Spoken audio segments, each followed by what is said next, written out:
নমস্কার। আজকে আমাদের সনাতন ধর্মের মূল গ্রন্থ ব্যতীত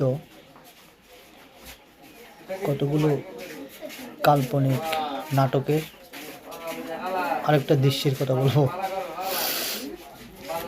যেমন শিব পার্বতীকে নিয়ে, পার্বতী যখন মরে গেল, শিবের সাধ্য নাই, এই মহা শক্তিধর শিবের সাধ্য নাই পার্বতীটাকে বাঁচানোর। আর আমরা ওনাকে ডাকছি যে আমাকে বাঁচাও বাঁচাও করে। আসলে এটা বলতেছে এই কারণে, ওই কাল্পনিককে এরকমভাবেই উপস্থাপন করা হয়েছে। তো মরা সতীর দেহটা শিবের মাথায় নিয়ে নাচতে নাচতে গ্রহ থেকে গ্রহ দৌড়াচ্ছে। আর নারায়ণ, এই পাগলের উন্মাদ জ্ঞানহীন উগ্র শিবের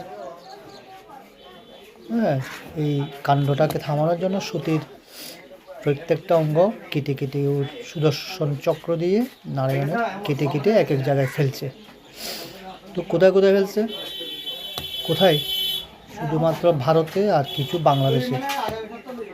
কিন্তু চীনে যেতে পারলো না, আমেরিকা যেতে পারলো না, সুইজারল্যান্ড যেতে পারলো না। ভাবা যায় শিব চীনে বুদ্ধদেবকে ভয় পেয়েছে, ওখানে যায় নাই। আমেরিকা ওই খ্রিস্টান যিশুকে ভয় পেয়েছে, ওখানে গিয়ে সতীর একটা দেহ ফেলতে পারলো না। তাহলে গ্রহ কোথায়? গ্রহ কোথায় গেল? যে মঙ্গল গ্রহ, চন্দ্র গ্রহ, এগুলো লাফায় লাফায় গেছে কোথায়? সাধারণ একটা চিন্তা করলে হয়ে যায় যে সতীর দেহ সারা পৃথিবীতে ফেলেছে। কই সারা পৃথিবীতে? সবগুলো ভারতে আমাদের অন্ধবিশ্বাসীদের কল্পনায় যে রচনা হয়েছে, এগুলো বেশি দূরে যেতে পারে নাই।